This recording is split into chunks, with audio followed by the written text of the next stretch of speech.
20. yüzyılın en önemli ressamlarından popüler kültür ikonu olan Frida Kahlo'nun cümleleriyle başlayalım videomuza. Ben genelde kendi portrelerimi yapıyorum çünkü genellikle yalnızım ve en iyi bildiğim insan da benim. Beni gerçeküstücü sandılar. Halbuki ben gerçeküstücü değildim. Ben hayallerimi değil, gerçekliğimi resmettim. Ben aşkın, acının ve devrimin kadınıyım. Resimlerinde kullandığı güçlü otobiyografik öğeler ve gerçekçilik ile fanteziyi karıştırdığı tarzı, acısı, tutkusu, kronik ağrı deneyimini tasvir ettiği resimleri, otoportreleri ve cesur, canlı renkleriyle bugün halen dünyanın en ünlü kadın ressamlarından biri Frida Kahlo. Ölümünden neredeyse 70 yıl sonra halen günümüzün en ikonik isimlerinden biri olan Frida Kahlo'nun hem sanat hayatı hem de sanatı kadar popüler hale gelen yaşam hikayesine gelin birlikte göz atalım.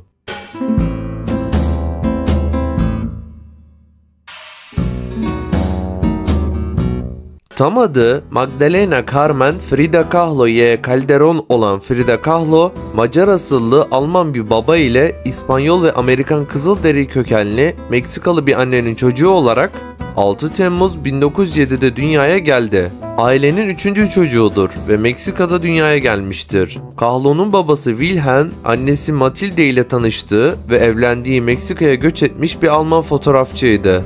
Matilde ise çok dindar bir kadındı ve Frida'yı yetiştirirken de çok katıydı. Hatta Frida daha sonra annesini nazik, aktif ve zeki ama aynı zamanda hesapçı, zalim ve fanatik bir şekilde dindar olarak tanımladı. Sanatsal kariyeri boyunca Kahlo hem Avrupalı sömürge atalarını hem de yerli Meksika tarafından atalarını sık sık ikili karşıtlıklar olarak tasvir ederek kimliğini araştırmıştır. Frida büyürken çocuk felci salgınları hala oldukça yaygındı. 6 yaşındayken sağ bacağının sol bacağından daha ince ve kısa olmasına neden olan virüse yakalandı. Hayatının ilerleyen saatlerinde Frida, bacağını gizlemek için giymeye başladığı uzun renkli etekler giymesiyle tanındı. Frida hastalığı nedeniyle aylarca okuldan ayrılmak zorunda kaldı. O kadar uzun süre uzak kaldıktan sonra sınıfa döndüğünde diğer çocuklar onunla hiçbir şey yapmak istemediler ve topalladığı için ona zorbalık ettiler. Ancak Frida'nın babası kızının hastalıktan sonra toparlanmasına yardım etmek için oradaydı. O zamanlar birçok kişi fiziksel egzersizin kızlar için uygun olmadığını söylese de babası onu dışarı çıkıp spor yapması için teşvik etti. Bu da gücünü geri kazanmasına yardımcı oldu. Frida özellikle profesyonel bir fotoğrafçı olan babasına yakındı ve stüdyosunda sık sık ona yardım ederdi. Bazı çizim dersleri almasına rağmen Frida bilimle daha çok ilgileniyordu ve 1922'de tıp okumak gayesiyle Meksiko City'deki Ulusal Hazırlık Okulu'na girdi. Oradayken büyük aşkı, gelecekteki eşi Diego Rivera ile tanıştı. Frida, Rivera'nın okulunun konferans salonunda The Creation adlı bir duvar resmi yapış süresi boyunca Diego'yu sık sık ziyaret etti. Rivera'dan hem sanatsal ve hem de duygusal anlamda oldukça etkilenen Frida, söylentilere göre bir arkadaşına bir gün Diego'nun bebeğini doğuracağını söylemişti. 1925'te Frida yıllar boyunca acılar çekmesine neden olacak bir otobüs kazası geçirdi. Kalçasına demir bir trabzan saplanıp vücudunun diğer tarafından çıktığında neredeyse ölüyordu. Omurgasında, köprücük kemiğinde ve kaburgalarında birden fazla kırık, parçalanmış bir pelvis ve kırık bir ayak, çıkık bir omuz nedeniyle uzun yıllar boyunca yatağa mahkum kaldı ve vücudunu neredeyse tamamen saran alçılarla ve dayanması güç ağrılarla yaşamak zorunda kaldı. Bu kaza sebebiyle hayatı boyunca 30'dan fazla tıbbi operasyon geçirdi. Vücut alçısında iyileşmeye çalıştığı süre zarfında yoğun bir şekilde resme odaklandı. Sonrasında geçirdiği otobüs kazası nedeniyle yıllarca evde yatarak yıllarını geçiren Frida, nekahat döneminden sonra Meksika Komünist Partisi'ne katıldı ve orada da Diego ile bir kez daha karşılaşmış oldu. Ona çalışmalarından bazılarını gösterdiğinde Diego onu resim yapmaya devam etmesi için teşvik etti. 1928 yılında Frida ve Diego'nun romantik ilişkisi başladı ve Diego o zamanlar evli olduğu eşinden ayrılarak 1929 yılında Frida ile evlendi. Birlikte geçirdikleri ilk yıllarda Frida, Diego'nun aldığı komisyonların nerede olduğuna bağlı olarak sık sık onunla birlikte seyahat etti. 1930'dan sonra San Francisco, Kaliforniya'da yaşadılar. Daha sonra Diego'nun Modern Sanat Müzesi'ndeki gösterisi için New York'a gittiler ve sonrasında da Diego'nun Detroit Sanat Enstitüsü ile komisyonu için Detroit'e yerleştiler. Frida ve Diego'nun 1933'te New York'taki zamanı tartışmalarla çevriliydi. Nelson Rockefeller tarafından görevlendirilen Riviera, Rockefeller Center'daki RSA binasında kavşaktaki adam başlıklı bir duvar resmi yaptı. Rockefeller, Diego'nun daha sonra boyanacak olan duvar resmine komünist lider Vladimir Lenin'in bir portresini eklemesinden sonra proje üzerindeki çalışmayı durdurdu.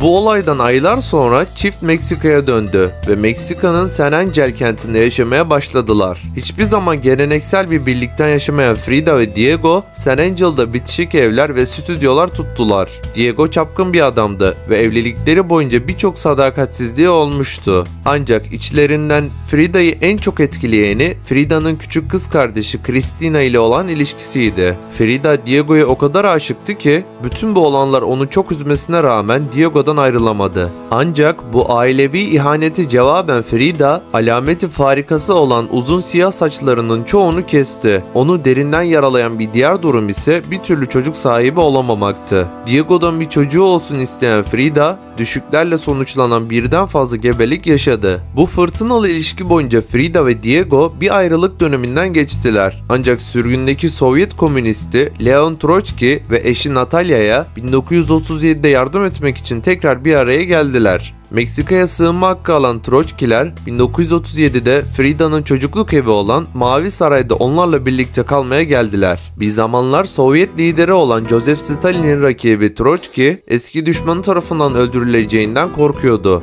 Frida ve Troçki'nin bu süre zarfında kısa bir ilişki yaşadığı da söylentiler arasındaydı. Frida, Diego'dan 1939'da boşandı. 1940'da ise yeniden evlendiler. Çift büyük ölçüde ayrı hayatlar sürmeye devam etti ve ölene kadar evli kalmalarına rağmen ikisinin de yıllar içinde başka ilişkileri oldu. Yaşam deneyimi Frida'nın yaklaşık 200 resim, eskiz ve çiziminde ortak bir temaydı. Fiziksel ve duygusal acısı, iki kez evlendiği eşi ve sanatçı arkadaşı Diego Rivera ile çalkantılı ilişkisini tuvallerinde keskin bir dille tasvir ediyordu. 143 resimden 55'i ise otoportreydi. Frida'nın ilk otoportresi 1926'da resmettiği kadife elbiseli otoportreydi. Frida 1940 yılında Mexicano Galleria de Arte'deki Uluslararası Sürrealizm sergisine katıldı. Orada en büyük iki resim olan iki Frida ve Yaralı Masa eserlerini sergiledi. Sürrealist André Breton, Frida'yı sürrealist olarak değerlendirse de Frida'nın gerçekliğini resmettiğini söyleyerek reddettiği bir etiket oldu bu. Sürrealist olduğumu düşündüler ama değildim. Hiç rüyalarımı çizmedim. Kendi gerçekliğimi resmettim.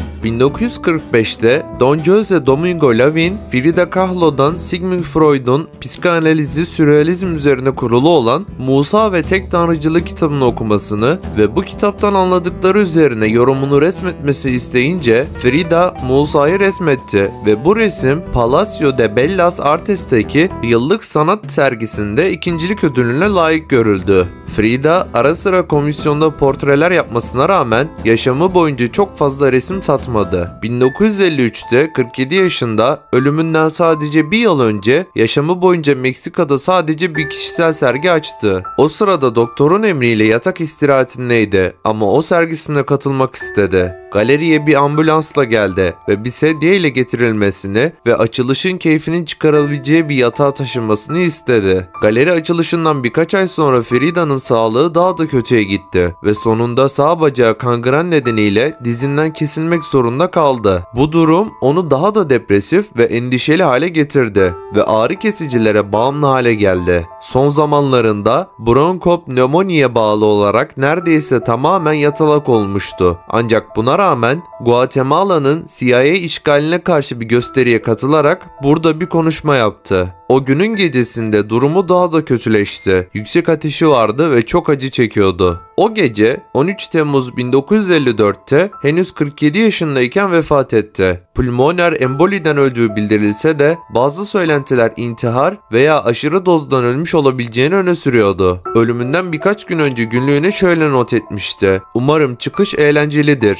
ve umarım bir daha geri dönmem." Bugün eserleri çok yüksek fiyatlara satılan Frida Kahlo'nun Mayıs 2006'da kendi portresi Rhodes, New York'taki bir Sotheby's müzayedesinde 5.62 milyon dolara satıldı. Müzayedede satın alınan en pahalı Latin Amerika eseri olarak rekor kırdı ve Frida Kahlo'yu gelmiş geçmiş en pahalı kadın sanatçılarından biri haline getirdi. 47 yaşında çok genç bir yaşta vefat eden sanatçı, kısa ömründe Meksika sınırlarının çok ötesine geçen büyük bir ün kazandı. Frida, Mavi Saray ismiyle tanınan bir binada doğup büyüdü. Orada birkaç yıl kocasıyla da yaşadı ve orada öldü. Bugün halen Meksiko City'deki Frida Kahlo Müzesi'nde kişisel eşyaları sanki hala orada yaşıyormuş gibi evin her yerinde sergilenmektedir. Frida Kahlo'nun hayatı 2002'de Frida ismiyle sinemaya aktarıldı ve bu filmde Kahlo'yu Salma Hayek oynadı. 2005'te hayatını konu alan The Life and Times of Frida Kahlo adlı belgesel film çekildi. Ünlü Fransız Jean-Paul Gaultier 1998 yılında bir defilesinde Kahlo stilini sergiledi. Bu defile dünya basınında ve moda camiasında büyük yankı uyandırdı. Hayatını konu alan Frida Kahlo, Aşk ve Acı adlı kitap Raunda James tarafından kaleme alındı, Türkçe'ye çevrildi. Şimdi ise gelin aşkın, acının ve devrimin kadını olan Frida Kahlo'nun eserlerine ve bu eşsiz eserlerin hikayelerine bakalım. Frida and Diego Rivera. Frida Kahlo deyince akla gelen ilk isim Diego Rivera'dır elbette. Ne yaparsa yapsın, onu sevmekten vazgeçmedi Frida. Senin çirkin olduğunu söyleyen annemden nefret ettim. Sana benim gibi bakamayan herkesten. Senin güzelliğini görememelerini anlayamadım hiç, diyen Frida, bu eserinde de büyük aşkı Diego'su ile düğün günlerini resmetmiştir. Without Hope.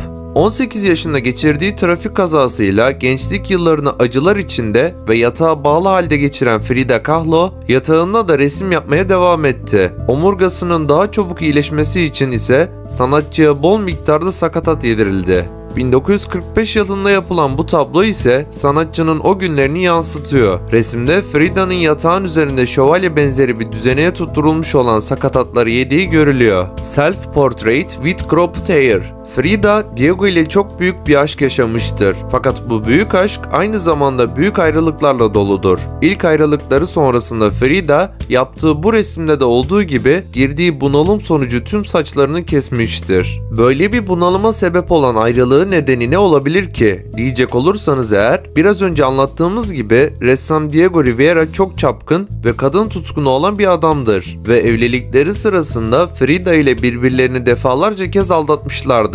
Ama bardağı taşıran son damla ve bu resmin mimarı olan olay Diego'nun Frida'yı öz kardeşiyle aldatması olmuştur. Hospital Henry Ford. Geçirdiği trafik kazası sonucunda Kahlo'nun yalnızca omurgası değil, rahmi ve yumurtalıkları da zarar gördü. Bunun sonucunda ise hamile kalması hem çok düşük bir ihtimaldi hem de çok riskliydi. Ancak Frida tüm bu risklere rağmen hamile kalmayı denedi. Diego Rivera ile evliliği boyunca 2 kez hamile kaldı. Ancak ikisinde de bebeğini kaybetti. Kahlo bu tablosunda ise eşinin tüm karşı çıkmalarına rağmen vazgeçmediği ilk bebeğini kaybedişini anlatıyor. Frida and Caesarean Operation. Frida'nın yaşadığı ikinci ve son hamileliği de düşükte sonuçlanmıştır. 3 aylık hamileliğinin sonunda rahatsızlanan Frida bebeğini aldırmak zorunda kalmıştır. Her zamanki gibi hislerini sanatıyla yansıtıp doğurmayı çok istediği bebeğini kaybedişini bu şekilde resmetmiştir. The Two Fridas.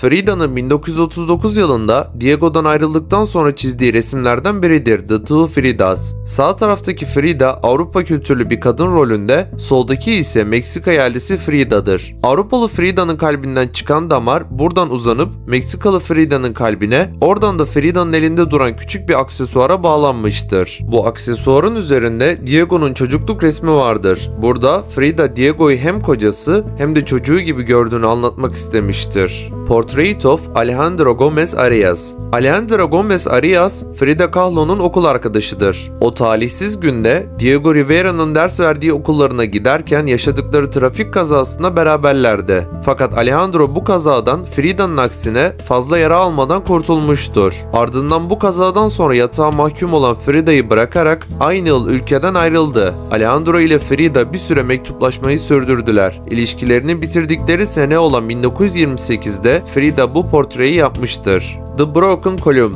Kırık Sütun. Frida Kahlo henüz 18 yaşındayken bir otobüs kazası geçirdiğini aktarmıştık. Bu kaza ise Frida'yı fiziksel olduğu kadar psikolojik olarak da etkiledi. Kalçasına demir saplanan, birçok kemiği kırılan Kahlo, The Broken Column'da kaza sonrası yaşadığı acıları anlatıyor. Kazadan sonra dik durabilmesi ve yürüyebilmesi için pek çok ameliyat geçirdi. Ameliyatların ardından ise 5 ay boyunca gövdesini saran kemerli ve çelik bir korse kullanmak zorunda kaldı. Sanatçı The Broken Column'da o halini yansıtmış. Yüzündeki çiviler, gözyaşları ve ıssız arka plan Frida'nın çektiği acıların bir tasviri. Self-Portrait Dedicated to Leon Trotsky. Leon Trotsky'ye adanmış otoportre. Frida 1937'de yaptığı bu otoportresini bir dönem kısa bir ilişki yaşadığı Rus devrimci lider Leon Trotsky'ye hediye etti. Tabloda Kahlo uzun nakışlı etek, şal ve zarif takılarıyla şık bir şekilde görülüyor. Geleneksel kıyafetleri Avrupa etkilerini reddeden Meksikalı sanatçıların hareketin imada bulunurken Kahlo'nun elinde tuttuğu mektupta ise Leon Trotsky'ye tüm sevgimle 7 Kasım 1937'de adadım. St. Angel, Meksika, Frida Kahlo yazıyor. Still Life with Parrot and Flag, Papağan ve Bayrakla Natürmort.